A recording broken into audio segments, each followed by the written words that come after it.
শেহজাদের কথা থামে। মন্থর গতিতে ফোনের হাতটা নেমে আসে কানের পাশ হতে। দৃষ্টি অবিচল। মস্তিষ্কের প্রতিটি স্নায়ুকোষে চলছে নীরব যুদ্ধ। আরশিকে ভালোবেসে ফেলার আগেও যদি এমন কোনো কথা শুনত, তবু আরশির গায়ে আঁচ লাগতে দিত না ও। আর এখন যখন ভালোবাসে মেয়েটাকে, তখনই কেন এত পরীক্ষা দিতে হবে ওকে? ঢোক গেল মানুষটা। ঝাপসা চোখের একপাশে আরশি, অন্য পাশে ছোট্ট রুষা। কি নিষ্পাপ দুটো মুখ! অমনি শেহজাদের মুঠো শক্ত হয় জেদে, অক্ষিপট নিবদ্ধ দৃঢ় প্রতিজ্ঞায়। বেঁচে থাকতে আরশির কোনো ক্ষতি হতে দেবে না। আর আগামীকাল সন্ধ্যায় যদি বাসায় ফেরে, তাহলে বোনকে নিয়েই ফিরবে। তবে একজনকে পাওয়ার জন্য আরেকজনকে হারাবে না, কখনো না। তখনই পিছনে এসে দাঁড়ালো আদি। বা হাতের অনামিকে জলজল করছে সদ্য বাগদানের আংটি। প্রশস্ত হেসে শুধালো, এখানে কি করছেন প্রফেসর? ফিরে চাইতে কপালে ভাঁজ পড়ল শেহজাদের। ঠোঁটের পাশে বিদ্রুপ। বুকে হাত বেঁধে বলল, আমার বাড়িতে আমি কোথায় কি করব, সেই কৈফিয়ত নিশ্চয়ই তোমাকে দিতে হবে না? থমকালো আদির ফর্সা আনন। জিভে ঠোঁট ভিজিয়া আনলো সাফাই খুঁজতে।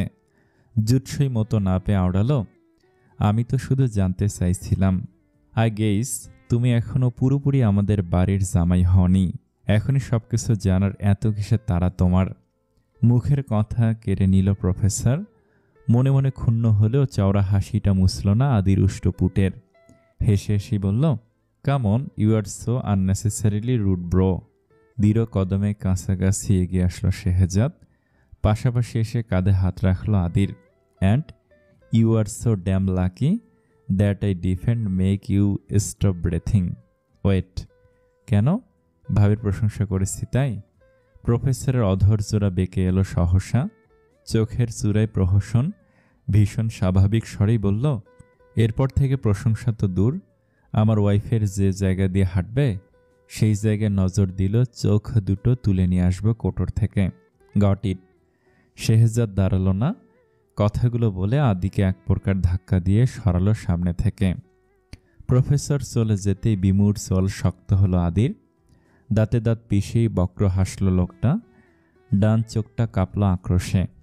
পরপর হুট করে পেট চেপে ধরে নুয়ে পড়ল আদি।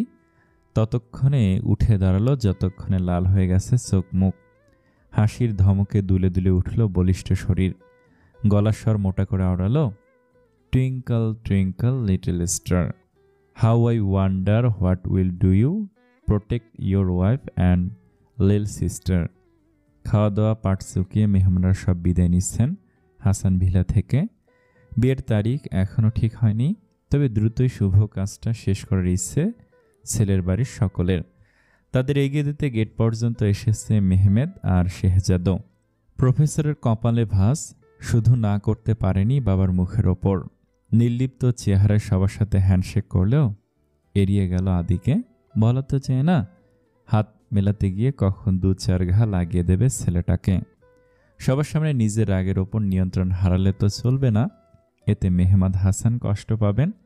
আদিকে অন্য সময় ধরবে শেহজাদ। আজকের জন্য একটা শিক্ষা ওকে দেবে প্রফেসর।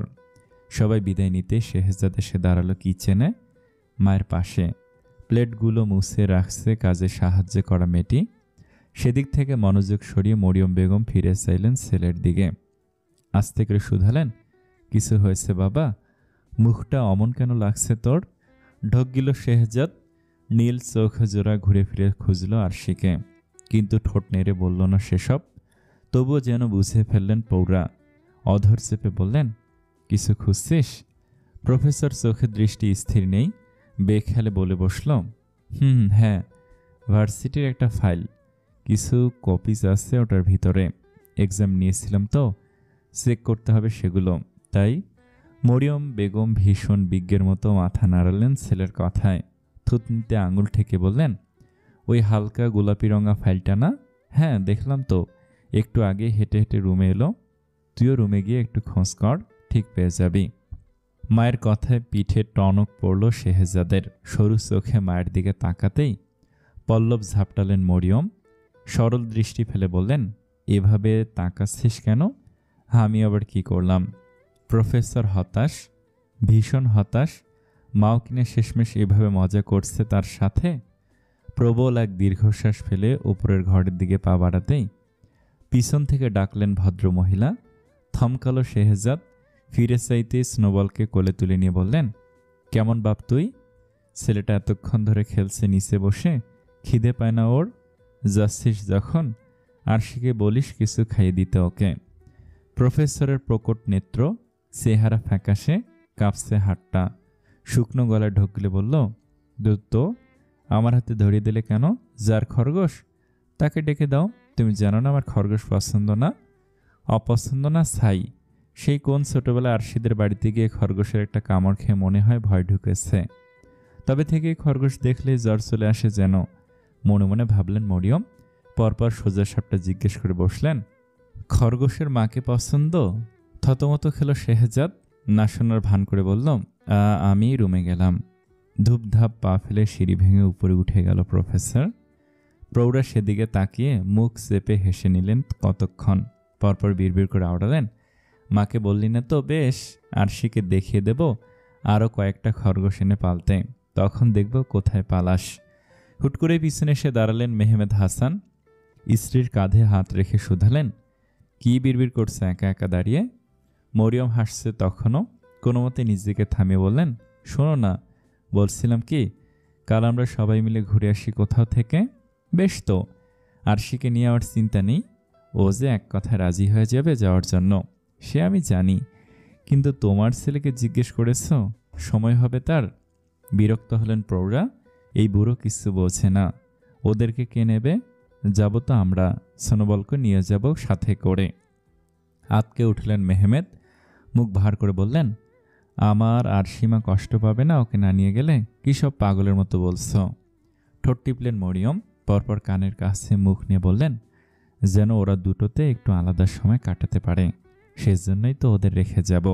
মানে?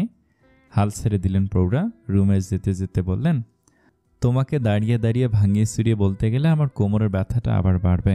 তার সাথে রুমে চলো, শুয়ে শুয়ে বলি। কথাগুলো শেষ করে চোখ টিপলেন মরিয়ম। তাতে হেসকি চলে এলো মেহমেদ হাসানের। ওভাবেই ডাকলেন এমিলিয়াকে, এমিমা, আমার জন্য এক গ্লাস পানি নিয়ে আয় তো। তোর খালামণির মনে হয় মাথাটা আবার খারাপ হয়ে গেছে। শাড়ির প্যাঁচে পড়েছে আরশি। কোনোভাবেই কঁচি থেকে খুলতে পারছে না সেফটি পিনটি। জোর করে খুলতে গেলে পিনে সুচালো মাথা এসে লাগছে আঙুলে। মাতব্বরি করে কেন যে তখন মরিয়ম বেগমকে বলেছিল নিজেই পিন লাগাতে পারবে কুঁচিতে, এখন এমন মারাত্মকভাবে লাগিয়েছে যে শাড়ি কেটে নিজেকে বের করা ছাড়া কোনো উপায় নেই ওর। কিন্তু এত সুন্দর শাড়িটা কেটে ফেলতেও সায় দিচ্ছে না মন। হয়তো কতক্ষণ টানাটানি করে হাল ছেড়ে দিল মেয়েটা। আঁচল ঝুলিয়ে বৈরাগী বেশে বসে পড়ল বিছানায়। শ্বাস ফেলে ঠিক করলো না, আর একবার চেষ্টা করে দেখবে। কোনো রকমে টান দিয়ে পিনটা ছুটাতে পারলে আর সারা জীবন শাড়ির নাম নেবে না ও। ভাবনার মতনই চটপট দাঁড়িয়ে গেল আরশি। ফের কুঁচি ধরে যেই না টান দিতে যাবে, অমনি দরজা ঠেলে ভিতরে ঢুকে পড়ল শেহজাদ। মুহূর্তে দুজনের চোখ তালুতে। স্নোবল মুখ লুকালো শেহজাদের বুকে। 1 মিনিটের জন্য থমকায় আরশি। জিভ কেটে পেছন ঘোরে পরপর। কুণ্ঠায় নাক মুখ খিঁচে তড়িঘড়ি আওড়ায়, আপনি ভিতরে আসবেন? নক করে আসবেন না? প্রফেসরের সংবিত ফিরল তখন। কিঞ্চিত ফাঁক হওয়া ঠোঁটের প্রসারতা কমে এলো এক পাশে। স্নোবলকে ফ্লোরে নামিয়ে দিয়ে 1 পা 2 পা করে এগিয়ে এলো মেয়েটার কাছে। ভুরু নাচিয়ে বলল, নক করে আসলে কি করতে? খোলা পিঠে কারো গভীর শ্বাস দাপুটে সত্তায় আশ্রে পড়তেই শিহরিত হলো পাতলা গতর। শরীরের লোম দাঁড়িয়ে গেল শটান। নিঃশ্বাস ভারী হলো প্রশ্নের পিঠে। পলাশ রাঙা গালে জড়তা। কোনো মতে গলার কাছটা পেঁচিয়ে ধরা দ্বিধাবোধ ঠেলে ঠুলে বলল, আমি সাবধান হতাম, আপনাকেও লজ্জায় ফেলতাম না এভাবে।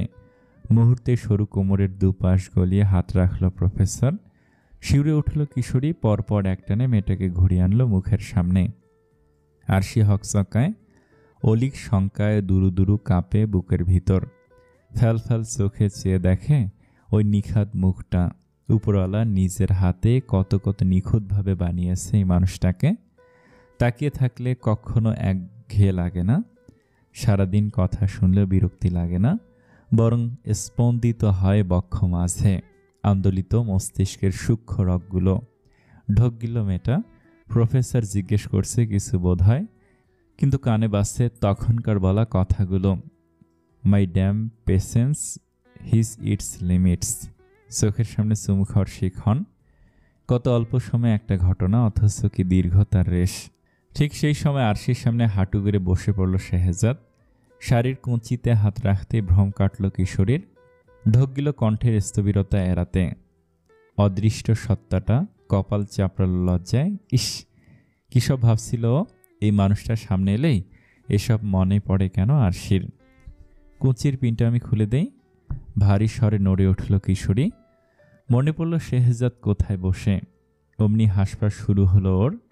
প্রকম্পিত গলায় কোনো মতে বলল, আপনি ছেড়ে দিন, পিন খুলতে গেলে আঙুল লেগে যাবে আপনার, ব্যথা পাবেন আপনি। প্রফেসরের আনন শীতল। কথা শুনে উঠে দাঁড়ানোর ইচ্ছেটা বড্ড নিষ্ক্রিয়। উল্টে হ্যাসকি স্বরে আওড়ালো, তোমার কারণে ব্যথা পেলে উপশমের দায়ভারও তোমার, সারিয়ে দিও একটু। অন্ধকারাচ্ছন্ন 4 দেয়ালের রুম। ঠিক মাঝ বরাবর রাখা রোকিং চেয়ারে দুলছে এক কালো অবয়ব। বিদেশি গানের গুনগুন শব্দ ভেসে আসছে সেখান থেকে। মুখের আদল আবৃত স্কেলিটন মাস্কের আড়ালে কালো গ্লাভস পরা হাত। ধরে রাখা মোবাইলের স্ক্রিন জুড়ে জ্বলজ্বল করছে একটা ছবি, আরশির ছবি। হালকা গোলাপি রঙা আঁচলের প্রতিটি ভাঁজে লুকিয়ে যার নিখাত সৌন্দর্য। নিপ্রন্ধ হেসে তাকিয়ে কারোর দিকে। ক্যামেরায় আসেনি সেই মানুষটি। জগতের খেয়ালবিহীন চোখ দুটোকে ফাঁকি দিয়ে তখনই তোলা হয়েছে ছবিখানা। হুট করে গুনগুন থামল। অধর জোড়া প্রসারিত হলো দুপাশে। অন্য হাতের আঙুলগুলো ধীরে ধীরে ছুঁয়ে দিল ছবিটাকে। কিন্তু যখনই অধর জোড়া ছোঁয়াতে যাবে, ঠিক সেই সময় দরজায় এসে দাঁড়ালো কেউ একজন। পশ্চিমা ভাষায় নতজানু হয়ে আওড়ালো, মেয়েটাকে আনতে পারলাম না, শুধু চিরকুটটা দরজায় লাগিয়ে কোনো মতে জান নিয়ে পালিয়ে এসেছি। সূচক শব্দ করে চেয়ার ছেড়ে উঠল আদি। মোবাইলটা জিন্সের পকেটে ঢুকে লম্বা পা ফেলে এগিয়ে এলো হাঁটু গেড়ে বসা লোকটার দিকে। কাছে এসে নিজে হাঁটু ভেঙে বসল সামনে। একইভাবে হুস্তুল কণ্ঠে শুধালো, আর অফিসার? পরপর শুকনো ঢোক গিলল লোকটা। মাথায় কোকড়ানো চুল, শ্যামবর্ণের চেহারা, ভীতু সন্ত্রস্ত। আমাদের পাঠানো গাড়িতে ওঠেনি। উল্টে কি মনে করে যেন টাইমের আগে ফিরে এসেছে বাসায়। আর ফিরে এলো বলেই তো বাক্য শেষ হওয়ার আগে হুট করে চুলে টান পড়ল মানুষটার। ব্যথায় চিল্লিয়ে উঠল লোকটা। চুলগুলো মুঠোয় নেওয়া শক্ত হাত সরাতে চাইল, কিন্তু পারল না। বিপরীতে শুনল কারোর থমথমে স্বর, আমি কি বলেছিলাম অফিসার আর তার আদরের গার্লফ্রেন্ড যেন আজ রাতের মধ্যে শেষ হয়? বলেছিলাম। সজোরে ওপর নিচ মাথা নাড়ল লোকটা। ফ্যাকাশে মুখে ফ্যাসফ্যাসে আওড়ালো, আমি চেষ্টা করেছিলাম, কিন্তু সব পাণ্ডু করে দিল ওই অফিসারটা। বলানি কনেই হুট করে এসে হাজির। মেয়েটাকে তুলে আনা তো দূর, শুতে পর্যন্ত পারিনি ওর জন্য। লোকটা ছটফটালো খুব, কিন্তু ঠিক সেই সময় টের পেল গলার কাছটায় ইস্পাতের ঠান্ডা স্পর্শ। দৃষ্টি সেদিকে নিতে জমে গেল শরীর। হিমশীতল স্রোতে ভিজল শির দ্বারা। চোখের তারা স্পষ্ট বিভ্রম। অস্ফুটে শুধালো, চাপাতি? শব্দ করে হাসল আদি। মুঠো শক্ত করে পিছনে টানলো মাথাটা। চাপাতি? This is your prize babe for making me stop when I was about to kiss her pretty face. কিন্তু আমি তো আপনার কথা মতোই কাজ করেছি। দরকার হলে আবার চেষ্টা করব। প্লিজ আমাকে মারবেন না। পুরো নাম শেষ হওয়ার আগেই ঠিক আগ মুহূর্তে ফিনকির মতো রক্তে ভিজল স্কেলিটন মাস্কটা। পরপর কয়েক দফায় সেই রক্তের ফোয়ারা শেষ হতেই গঙ্গানি থামল লোকটার। নিঃশব্দে উঠে দাঁড়ালো আদি। রুম থেকে বের হওয়ার সময় পা দিয়ে ঠেলে সরিয়ে দিল মেঝেতে পড়ে থাকা প্রাণহীন দেহটা। যারার ঘুমন্ত শরীর আয়নের বুকে। কান্না ভেজা ক্লান্ত চোখটা গাড়িতে বসতেই যেন লেগে গেছে ওর। শুয়ে পড়েছে ওভাবেই। অফিসার আর ড্রাইভিং সিটে বসেনি, তাই গাড়ি চালাতে বলেছে অন্য এক পুলিশ কনস্টেবলকে। চেলসির স্ট্যামফোর্ড ব্রিজের ওপর দিয়ে সাই বেগে চলছে ওদের 4 চাকার যানটা। টিটেন্ট জানালা অল্প একটু খোলা ছিল, তাতেই ফিনফিনে ঠান্ডা বাতাস ঢুকলো ভিতরে। পরনে উইন্টার জ্যাকেট থাকলেও শীতের দাপটে প্রশস্ত সিনায় আরেক দফায় মিশে গেল মেয়েটা। ছোট্ট মুখের পুরোটা ঢেকে অফিসারের জ্যাকেটের ভিতরে ঢোক গিল আয়ান। ধীরে ধীরে হাত উঠিয়ে আলতোভাবে বুলালো খোলা চুলে। অন্য হাত দিয়ে আরও খানিকটা আগলে নিল ক্ষীণ কতর। মাত্র আধা ঘন্টার মধ্যেই পৌঁছালো ওরা। মেয়েটার ঘুম ভাঙল একেবারে গাড়ি থামার পর। অফিসারের ডাকে ভারী মাথাটা কোনো মতে তুলল, কিন্তু কোথায় ঘুমিয়েছিল বুঝতে আড়ষ্ট হলো শরীর। জড়তায় সে ভিড়ল চেহারায়। ফোলা ফোলা চোখে একবার আয়ানের মুখের দিকে তাকিয়েও দৃষ্টি নামিয়ে ফেলল সহসা। আই এম সরি, আপনার পুরোটা রাস্তা খুব অসুবিধা হলো তাই না? শ্বাস ফেলল অফিসার। এতটুকু ভারী যদি নিতে না পারতাম তাহলে তো মানুষ বলবে টুকলি করে পুলিশে ঢুকেছি। যারা হাসলো না, ওর হাসি পাচ্ছে না। এই যে এখন ওর চাকরি নেই, পুরনো বাসাটাও থাকার মতো অবস্থায় নেই, তাই তো তাড়াতাড়ি ছেড়ে আসতে হলো ওটা। একটা দিনের ব্যবধানে সব কেমন এলোমেলো হয়ে গেল ওর জীবনে। হতাশ শ্বাস ফেলল। পরপর গাড়ির জানালা বাইরে তাকিয়ে প্রশ্ন ছুড়ল মেয়েটা, এটা কাদের বাড়ি? প্যালেসের মতো ঝকঝকে তকতকে একটা কাঠামো। চোখ কপালে জারার। আয়ানের উত্তর এলো খানিক বাদে, গ্রেনির বাড়ি এটা। বাবা মা মারা যাওয়ার পর ছোটবেলায় এখানেই বড় হয়েছি, গ্রেনির হাতে। কিন্তু তারপর একদিন হুট করে সেও চলে গেল, আর এই বাড়িটাও নিজের প্রাণ হারালো। এরপর আমিও আর আসিনি এখানে। কেন? উত্তর দিল না আয়ান। প্রশ্ন এড়িয়ে আগে নিজে বের হলো গাড়ি থেকে। পরপর জারার সাইডের দরজাটা খুলে গ্লাভস পরা হাতটা বাড়িয়ে ধরল সামনে। স্মিত হেসে বলল, এই যে আজকে তোমাকে নিয়ে একসাথে আসবো বলে। থতমত খেল যারা, চোখের তারায় কুণ্ঠা। সেদিকে তাকিয়ে ঠোঁট টিপে হাসলো অফিসার। এখন তো ওর বাটারফ্লাইও আছে সাথে, তাকে কি আর যেন তেন জায়গায় রাখা যায়? কিন্তু মুখে বলল, আসলে খালি বাড়িতে আমার মন টিকত না, কারণ ততদিনে হোস্টেল জীবনে এই আয়ান হান্টার অভ্যস্ত, তাই আর আশা হয়নি। যারা ছোট ছোট চোখে তাকালো আয়নের কথার পিঠে। সন্দেহ যেন দূর হয়নি পুরোপুরি। সত্যি করে বলুন তো, আর কিছু লুকাচ্ছেন না তো আপনি? আর সে হৃৎপিণ্ডের গতি প্রকট। হতবিহ্বল চোখ কোটরের বাইরে আসার পায়তারায়। কিঞ্চিত অধরের ফাঁকে প্রবল বিস্ময়। হতবিহ্বলতায় কাঠের ন্যায় শক্ত। সারিয়ে দেবে মানে? কিভাবে সারিয়ে দেবে? সিনেমার মতো করে। কিন্তু সেখানে তো নায়িকার আঙ্গুলে সুচ ফোটে, আর নায়ক কোত্থেকে ধাম করে এসে পুরো আঙুলটা মুখে। ব্যাস, এতটুকু ভাবতেই শ্বাস খিসে বন্ধ আরশির। প্রফেসরকে সেসবের ইঙ্গিত দিল। এজন্যই তো মনে মনে ভাবে এই জাম্বুবান হুট করে এমন ঠাকুরবান হয়ে গেল কেন? নয়তো প্রথম প্রথম যে মানুষটা আরশির নাম পর্যন্ত শুনতে পারত না, জ্বলে উঠত তেলে বেগুনে, অ্যাপার্টমেন্টে পা রাখার আগে শত শত রুলস খাড়া করে রেখেছিল নাকের সামনে, সে একই মানুষ কিনা আজ হাঁটু গেড়ে বসে। কিশোরীর ভাবনার মাঝে শাড়ির ভাঁজে হাত রাখল শেহজাদ। সুনিপুণ কৌশলে বের করে আনলো স্লিকের কাপড় এফোর ওপর হওয়া পিনটা। তখনই ভ্রম কাটল আরশির। কুঁচি খুলে পড়ার ভয়ে তস্ত্র ঘুরে দাঁড়াতে গেলেই সরু কোমরের দুপাশে চেপে ধরল প্রফেসর। বিস্ময়ের বানে ভেসে যাওয়া চোখ দুটো ফিরে চাইতে ভারী কণ্ঠে আওড়ালো, অন্য কেউ তো নয়, সরে যাচ্ছিলে কেন? একটু থেমে তাকালো ব্যগ্র হাতে আরশির ধরে রাখা শাড়ির গোছায়। সহসাই ঠোঁটের কোণ চূড়ায় উঠল শেহজাদের। কুঁচি খুললেও তো আমার সামনেই খুলবে, এত ভয় কেন? কাঠ কাঠ গলায় ঢোক গিলল ভেজালো আরশি। ভয় কি আর সাধে পাচ্ছে? এই যে ঠাকুরবান হাঁটু ভেঙে বসে ওর সামনে, উনি একাই তো 100 ওর ভয় পাওয়ার জন্য। তবু ধীর স্বরে বলল, ভয় কেন পাবো? আপনি না হয় লজ্জাশরম বেঁচে খেয়েছেন, আমিও তো খাইনি। আর কোনো ঠাকুরবানের সামনে শাড়ির খোলার শখ নেই আমার। শেহজাদের নীল চোখের নিশানায় মেয়েটা। তেরা তেরা শব্দে অধর পাশের হাসিটে নিভু নিভু। খাদে নামানো স্বরে শুধালো, এখন এই ঠাকুরবানটাকে? স্নোবলের বাপ, জাম্বুবানের লম্পট ভার্সন। কথাগুলো বলতে চাইলেও ঠোঁট চেপে নিচেকে আটকালো আরশি। অন্যদিকে ফিরে হতাশ শ্বাস ফেলে আওড়ালো, কেউ না। ঠিক সেই মুহূর্তে পাজরের পাশে পুরু উষ্টুপুটের গভীর ছোঁয়া। Are you sure? থমকালো কিশোরী। শ্বাস আটকে ফিরে যাওয়ার আগেই প্রফেসরের ঠোঁটের গতি বদলায়। উষ্ণ স্পর্শে এসে লাগে উদরের মধ্যভাগে। আঁচল সরিয়ে সেখানটায় মুখ ডুবায় শেহজাদ। নেশালো কণ্ঠে শুধালো, ফের নাকি পরে আবার এসব উল্টোপাল্টা নামে ডাকবে? প্লিজ জাম্বুবান ছাড়া অন্য কিছু বলে ডেকো না। I am already used to it darling. প্রফেসরের কথার কাজে বিধ্বস্ত কিশোরী, শিহরিত প্রতিটি লোমকূপ, নিজেকে সামলানো অসহনীয় পর্যায়ে যেতেই ঝুঁকে এলো সামনের দিকে। প্রফেসরের কাঁধে হাত রেখে চোখ খিঁচল মেয়েটা, প্রশ্নবিদ্ধ নিজের কাছে নিজেই। এমন কেন লাগছে ওর? এই অনুভূতির অপরিচিত, বড্ড ভয়ানক। কেমন অবশ্যই আসছে পুরো শরীর। ওই একটা মানুষ এলোমেলো করে দিচ্ছে সংযমের সমস্ত রাস্তা।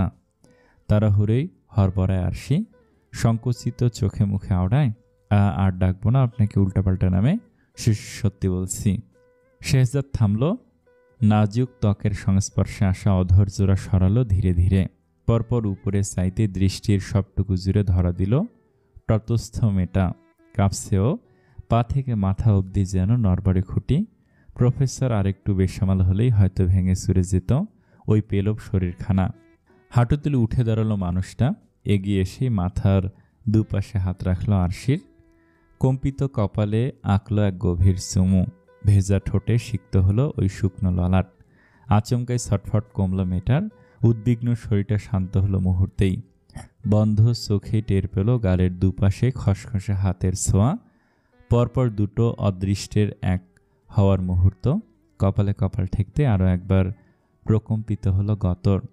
শেহজাদের তরফ থেকে দ্বিতীয়বারের মতো ভেসে এলো তার ভালোবাসার স্বীকারোক্তি।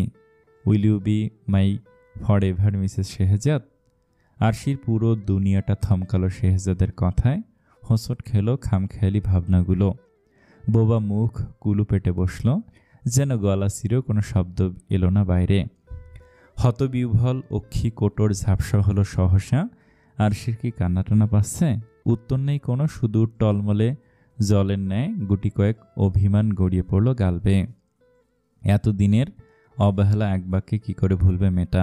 আরশি পাথরের ন্যায় শক্ত হয়ে দাঁড়িয়ে অন্তপুটে হওয়া ঘূর্ণিঝড় সামলে নির্বাক কিশোরী দৃষ্টি ফেলল মেঝেতে। যেন টাইলসের ফ্লোরে গবেষণা চালাচ্ছে অবশ মস্তিষ্ক। শেহজাদের প্রশ্নের চাইতে বেশি গুরুত্বপূর্ণ এটা প্রফেসরের ধৈর্য হারালো না, বরং আলগোছে আজলে তুলল ভেজা গাল দুটো। মেয়েটার মাথা তখনও নোয়ানো, নেত্রপল্লব জুড়ে রাজ্যের অভিযোগ। সেখান থেকে দু একটাও যদি বুঝত গোমরামুখ জাম্বুবানটা, অনুভব করতে পারত আরশির কষ্টটা ঠিক কোথায় হচ্ছে। শেহজাদ কতটুকু বুঝলো আরশি জানে না, কিন্তু শুনল ওই শানিত স্বরে বোনা কিছু শব্দজাল। কিছু বলবে না আরশি? ছোট্ট বাচ্চার মতো দুপাশে মাথা নাড়ল মেয়েটা। কি বলবে ও? কেন শুরুতেই ভালোবাসলেন না আমায়? এতগুলো দিন কেন একা থাকতে হলো আমাকে ও দেশে? কেন আপনি সাথে করে নিয়ে আসেননি তখন? কেন সবসময় আমাকে দোষারোপ করতেন রুষার হারিয়ে যাওয়ার জন্য? এতগুলো প্রশ্ন দলা পাকিয়ে রইল গলবিলে, অথচ শোধানোর ইচ্ছে সে কবে আহতি জানিয়েছে বিদায়ের। মৌনতা ছাড়া কিচ্ছুটি বাকি নেই সেখানে। দীর্ঘ এক শ্বাস ফেল প্রফেসর। আরশিকে ওভাবে দাঁড় করিয়ে রেখে পা বাড়ালো কাবার্ডের দিকে। ফিরেও এলো কিছুক্ষণ পর, হাত দুটো পিছনে রেখে বলল, বেশ, জানি প্রশ্নের উত্তর পাবো না, কিন্তু একটা সিদ্ধান্তে তো আসতেই হবে। বুকের ভিতর খামছে উঠল আরশির। সবেগে চলল হৃদযন্ত্রটা। অজানা আশঙ্কায় তস্ত্র চাইল চোখ তুলে। মানুষটা রেগেমেগে ডিভোর্স পেপার নিয়ে এলো না তো? যদি ছেড়ে দেওয়ার কথা ভেবে বসে। ঘন ঘন বুকের ওঠানামার গতি বাড়ল কিশোরীর। শুকনো ঠোঁটটা ভিজিয়ে চটপট বলল, সিদ্ধান্তে আসবেন? সিদ্ধান্তে আসবেন মানে আমাকে ছেড়ে দেওয়ার কথা ভাবলে? কিন্তু শেহজাদ নিচের ঠোঁট কামড়ে তাকিয়ে ব্যগ্রতার চাহনি ভুরু নাচিয়ে শুধালো, থামলে কেন? পুরোটা বলো। যদি ছেড়ে দেওয়ার কথা ভাবিও কি করবে তুমি? আর সে এদিক ওদিক তাকালো, কি করবে খুঁজতে। যখন কোনো কিছুই পেল না তখন হড়বড়িয়ে আওড়ালো, ছেড়ে দেওয়ার কথা ভাবলে আপনার চুলে সুইংগাম লাগিয়ে দেব। কপিট সরু নাক ফুলে ফেপে একাকার মেয়েটার ক্ষোভ প্রকাশ পেল টলমলে চোখেও। সুইংগাম লাগিয়ে দেওয়ার কথা শুনেই আরেক দিকে ফিরল প্রফেসর। মুখের সামনে হাত নিয়ে হেসে উঠল সশব্দে। মানুষটার খিলখিল শব্দে থেমে গেল আরশির চোটপাট। রাগটুকু চাপা পড়ল অনুভূতির আড়ালে। মন্ত্রমুগ্ধের মতো চেয়ে দেখল সামনে দাঁড়ানো মানুষটাকে। হাসির বালিরেখা তার চোখের পাশে, যেন ওই সমুদ্রের অদৃশ্য অক্ষিযুগল হাসছে শেহজাদের সাথে সাথে। মুহূর্তের সেই দৃষ্টি এসে পড়ল মেয়েটার ওপর। খেই হারানো সত্তা ফিরে আসলো তড়িৎ বেগে। অপ্রস্তুত হলো ভীষণ আরশি। পাঁচজোড়া অস্থির সামনে থেকে কেটে পড়তে সুযোগ বুঝে যেতে নিলেও তৎক্ষণাৎ কবজিতে থাবা বসালো শেহজাদ। ঘুরিয়ে এনে ফেলল বুকের ওপর। এভাবে তো পালাতে পারবে না তুমি, অ্যাটলিস্ট যতক্ষণ না আমার পুরো কথা শেষ হচ্ছে। মানুষটার হাতের উষ্ণ স্পর্শ আরশির বরফের ন্যায় শরীর লুফে নিল সেই পরশটুকু। মুখে কিছু না বললেও এই যে মেয়েটার নীরব অনুমতি, এসবের কোনো কিছুই নজর এড়ালো না প্রফেসরের। স্মিত হেসে অন্য হাতটা মাঝ বরাবর আনলো ওদের দুজনের। লাল মখমলে জড়ানো একটা ছোট্ট চৌকো বক্স মুঠোয় রেখে বলল, let's make a deal Mrs Shehzad. আর সেই বিস্ময় সমেত চেয়ে বক্সের দিকে। বোমটম বের করবে না তো জাম্বুবানটা? ফ্যালফ্যালে চোখ দুটোর উৎকণ্ঠা বাড়াতেই যেন ধীরে ধীরে বক্সটা খুলল শেহজাদ। প্রতীক্ষিত নেত্রপল্লব কয়েকবার ঝাপটায় কিশোরী। সূক্ষ্ম রুদ্রশ্বাস টের পেতেই ঠোঁট টিপল প্রফেসর। বহু কষ্টে হাসি আটকে রহস্যের উন্মোচন করল শেষমেশ। মখমলের বক্স থেকে বোম বের হলো না ঠিকই, কিন্তু যা বের হলো তা আরশির ধারণারও বাহিরে। একটা পাতলা সিলভার রঙের চেইন, সাথে বানি ফেসের একটা ছোট্ট পেডেন্ট, যার ভিতরে জলজল করছে একটা সাদা পাথর। ঠিক একই রকম একটা পাথরের সাথে চেইন আর পেডেন্টটা লাগানো। শেহজাদ অন্য হাতে চেইনখানা তুলল বক্স থেকে, পরপর হুক খুলে পরিয়ে দিল আরশির গলায়। ঘাড়ের পিছনে চেইনের হুক আটকে দু কাঁধের ওপর হাত রাখল। কানের একপাশে মুখ নিয়ে খাদে নামানো কণ্ঠে আড়ালো, if you don't take this off, আমি ধরে নেব তোমার উত্তর হ্যাঁ। আমার উত্তর কখনো হ্যাঁ হবে না। Keep lying to yourself sweetheart, you look cute refusing your feelings for me. কক্ষ জুড়ে শানের মতো ধারালো নীরবতা। মেয়েটার রাগের পারদ বাড়ল ক্রমশ, দাঁতে দাঁত পিষল, তিরিক্ষি স্বরে শুধালো, আর যদি সত্যি সত্যি খুলে ফেলি চেইনটা, তাহলে আপনি মানবেন তো যে আপনার প্রতি আমার কোনো রকম কোনো ফিলিংস নেই? প্রফেসর থম খায় কিছুক্ষণের জন্য। ঢোক গিলে সামনাসামনি হলো আরশির। গলার খাজে মিশে থাকা পেটেন্টটা ওর দিকে তাকে বলল, তুমি চাইলে খুলে ফেলতেই পারো, but then I'll try even harder to win your heart Mrs Shehzad. প্রত্যুষের ঠান্ডা বাতাস বহমান সেলসির বাতাবরণে, সুবিশাল অম্বরে বিশ্রামহীন আনাগোনা ধূসর মেঘের। এই তো একটু আগেও হলো তুষারপাত। পেজা তুলোর মতো বরফে ঢাকা পড়ল সড়ক পথ। শুভ্র নিহারের পুরো আস্তরণ খিড়কির কাঁচগুলোতে। যারা ঘুম থেকে উঠেই আগে বাহিরটা দেখল, বন্ধ জানালার ফাঁক দিয়ে সরাসরি তাকালো রাস্তা দেখা যায়। ছোট ছোট স্কুল ইউনিফর্ম পরা ছেলেমেয়েরা ছাতা মাথায় হেঁটে যাচ্ছে সেখান থেকে। পরপর ঘাড় ঘুরালো মেয়েটা, চাইল চারিপাশে। রুমটাকে কোনো কিছুরই অভাব নেই যেন। বিশালাকার খাট আর ফার্নিচারগুলো একটু এন্টিক ধাঁচের হলেও ভীষণ মনোরম। সৌন্দর্যে এতটুকু ঘাটতি রাখেননি আয়ানের দাদি। নিজের হাতে সব কিছু সাজিয়ে গুছিয়ে সেই কবে বিদায় নিয়েছেন পরপারে। তবুও বাড়ির প্রতিটা কোণ কি সিকসিক তকতকে। বোঝাই যাচ্ছে কেয়ারটেকার ভদ্রলোক যত্নে কোনো ত্রুটি করেননি। তখনই ভিড়ানো দরজার সামনে এসে দাঁড়ালো আয়ান। ক্লান্ত গতর, আধবোজা অক্ষি যুগলের চারপাশে পান্ডার মতো বিশাল কালো গর্ত। পায়ের শব্দ পেয়ে সেদিকে ফিরে চাইতে আটকে উঠল যারা। বুকে হাত দিয়ে সন্ত্রস্ত কণ্ঠে শুধালেন, এ কি, আপনাকে এমন দেখাচ্ছে কেন? অফিসার নড়বড়ে পায়ে এগিয়ে এলো ডিভান অবধি। পরপর বলিষ্ঠ শরীরটা নিয়ে ধপ করে বসে পড়ল সেথায়। মেয়েটা হন্তদন্ত দৌড়ে আসলো, ঝুঁকে দাঁড়ালো কাছে। শরীর খারাপ করেছে ভেবে কপালে হাত রাখলো পরপর। ঈষৎ উষ্ণ গা, তবে জ্বরটরের আলামত নেই তো। আয়ন ভারী চোখ জোড়া টেনে একবার চাইল জারার দিকে। একটু ঘুমাবো তোমার রুমে প্লিজ বাটারফ্লাই, আপনি রাতে ঘুমাননি? ফের মাথা নিচু করে দুদিকে ঘাড় নাড়ল অফিসার। দুর্বল স্বরে শুধু শুধালো, পারিনি ঘুমাতে? চোখ বন্ধ করলেই মনে হচ্ছিল এই বুঝি হারিয়ে ফেলবো তোমাকে। কিন্তু বলতে পারল না আয়ান। ঘুরিয়ে পেঁচিয়ে আওড়ালো, চোখ বন্ধ করলেই গ্রেনির কথা মনে পড়ছিল।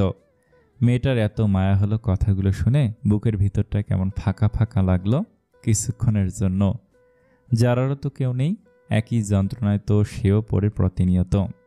কোমল স্নিগ্ধ মুখটায় একরাশ বিষণ্ণতা, অভিমানও জমল একটু আধটু। তাই বলে ঘুমাবেন না? কি করেছেন সারা রাত শুনি? অফিসার থতমত খেলো, এবারটাও ঘুমটুম চলে গেছে চোখের। সে যে সারাত বাটারফ্লাইয়ের দরজার বাইরে বসেছিল। এই কথা যারা শুনলেই তো মরেছেন, যদি আবার ভুল বোঝে। মানুষটার ঠোঁট ভেজালো আতঙ্কে। প্রশ্ন এড়াতে বাহানা খুঁজে বলল, তুমি পার্ট টাইম জব খুঁজছিলে না? আমাদের একটা স্কুল আছে পাশেই, গ্র্যানির হাতের গড়া। তোমার ফ্রি টাইমে তুমি পড়াবে ওখানে। কোনো চাপ নিতে হবে না, তুমি যখন সময় পাবে তখন গেলেই হবে। কিশোরীর নীল চোখ পুলকিত হলো সহসা। প্রফুল্ল চিত্ত সময় নষ্ট করল না উত্তর দিতে। হৃষ্ট স্বরে বলল, কেন পড়াবো না? নিশ্চয়ই পড়াবো। মুহূর্তে কিছু একটা ভেবে থামলো যারা। মিনিটখানেক চুপ থেকে শুধালো, এই যে আপনি এত এত ঋণের বোঝা বাড়িয়ে দিচ্ছেন আমার, এগুলো কি করে শোধ করবো বলুন তো? আয়ন অধর কামড়ে চেয়ে আনত ওই ছোট্ট মুখটায়। আচমকায় কাঁধ সমান চুলগুলো কপালের সামনে থেকে সরিয়ে কানের পাশে গুজিয়ে দিল কিশোরীর। তপ্ত আঙ্গুলের ছোঁয়ায় সম্ভিত ফিরল মেটার। শুনল অফিসারের খাদে নামানো স্বর, বিয়ে করবে আমায় বাটারফ্লাই? প্রকট নেত্র তুলে তাকালো যারা। তাজ্জব বনে মস্তিষ্কের প্রতিটি স্নায়ুকোষ। হতবাক হওয়া কণ্ঠ সুরাই তুলে শুধালো, কি? অফিসারও ভরকালো সেই শব্দে, তবুও শক্ত রাখল নিজেকে। দম নিয়ে বলল, ধরে নাও জাস্ট এ কন্ট্যাক্ট ম্যারেজ। আসলে গ্র্যানি উইল করে গেছেন, তার সমস্ত প্রপার্টি তখনই আমার নামে হবে যখন আমি বিয়ে করব। আর তোমারও ঋণ শোধ করতে হবে, তাহলে বিয়েটা করে ফেললে দুজনের মধ্যেই হলো না উইন উইন সিচুয়েশন। বিষয়ে নরণচরণ বন্ধ মেটার। অবিশ্বাস নিয়ে শুধু দেখে গেল আয়নকে। চোখ খিঁচল অফিসার। আবারও একটা ব্লান্ডার। কি দরকার ছিল হরভরিয়ে এতগুলো মিথ্যে বলার? এবার যদি স্বার্থপর ভেবে বসে বাটারফ্লাই ওকে। শ্বাস আটকে রইল ওর।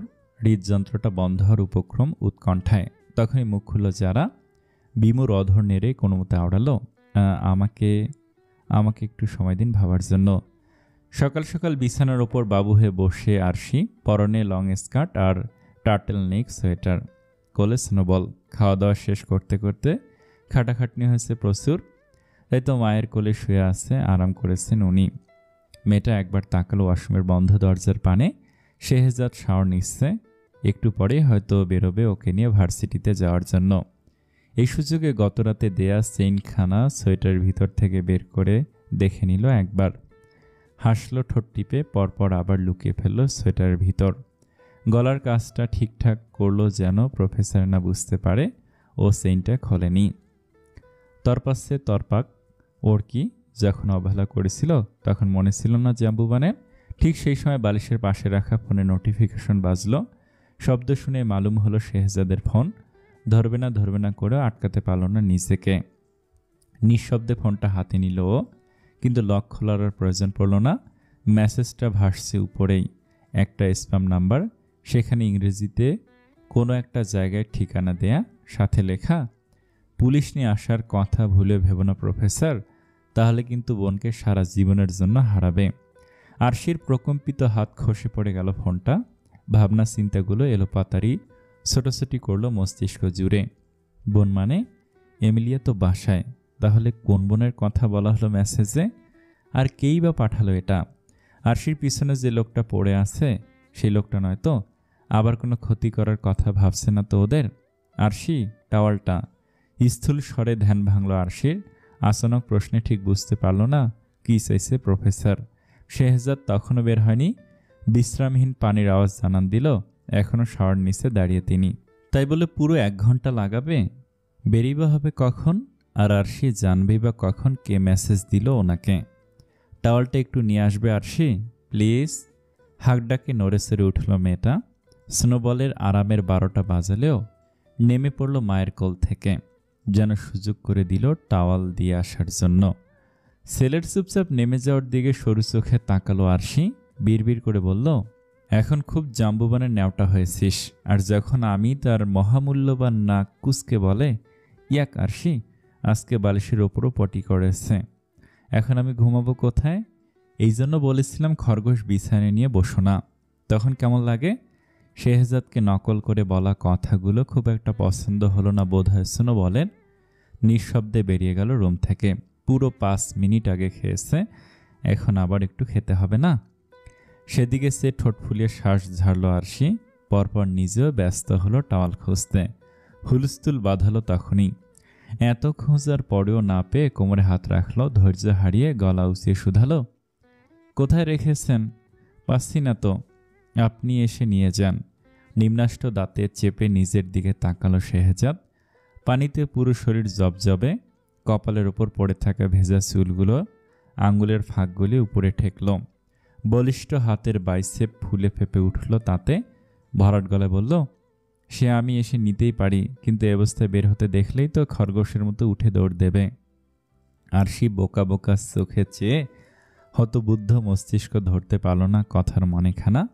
জিজ্ঞেস করে বসল, আপনি বাঘ না ভাল্লুক যে আপনাকে দেখে দৌড় দেব? পাল্টা প্রশ্ন। অপর প্রান্তের মানুষটা নিশ্চুপ। কিছুক্ষণ পর বলে উঠল, বাঘ ভাল্লুক নই, তবে শর্ট ছাড়া টারজান বলতে পারো। থতমত খোলা আরজি জিভ কেটে চোখ খিঁচল পরপর। জাম্বুবান তার মানে কাপড় চোপড় ছাড়া সার নিতে ঢুকেছে? সে মান ইজ্জত কিছু রাখলো না লোকটা ওর। টাওয়ালটা এখনো নিজে এসে নিতে হবে নাকি তুমি? আনছি আনছি। অপ্রস্তুত হয়ে তোতলালো মেয়েটা, চাইল এদিক ওদিক।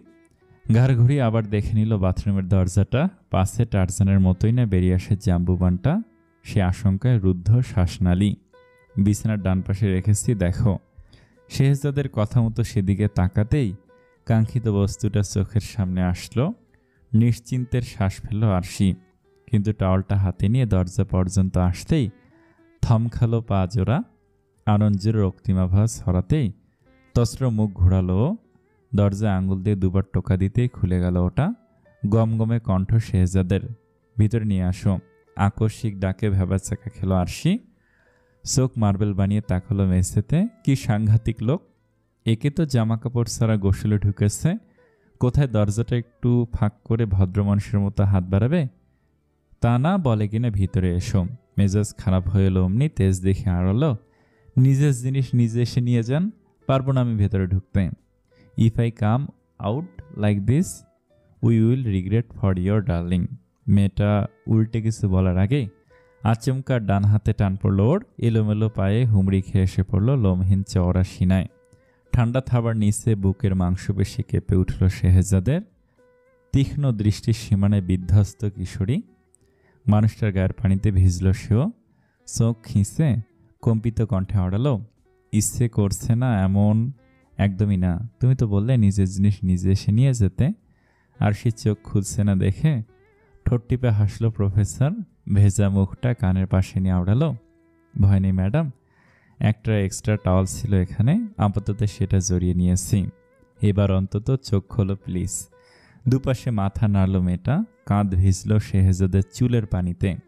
শ্বাস ভারী হতে মানুষটা বলে উঠল, বেশ, তুমি যখন চোখ খুলবেই না, তাহলে আমার আর টাওয়াল পরে থেকে কী লাভ বলো? খুলে ফেলছি এটা।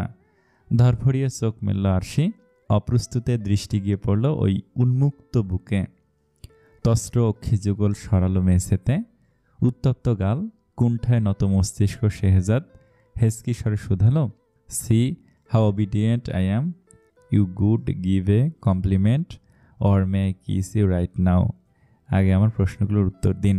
থামল প্রফেসর। কানের পাশ হতে মুখ সরিয়ে সামনাসামনি হলো আরশির। অনাবৃষ্টিত নেত্রপল্লব কাঁপছে না আর। স্থির আনন থমথমে গলায় শুধালো, আপনার ফোনে একটা মেসেজ এসেছে একটু আগে। কেউ একজন থ্রেড দিচ্ছে আপনাকে, আপনি জানেন এসব? শেহজাদের কণ্ঠ দৃঢ়, ধারালো চল শক্ত হলো সহসা। আমি জানি। ঢোক গেল আরশি। শক্ত কণ্ঠে শুধালো ফের, ওই লোকটাই কি তাহলে দ্য মাস্ক ম্যান? দম বন্ধ হয়ে আসে মেয়েটার।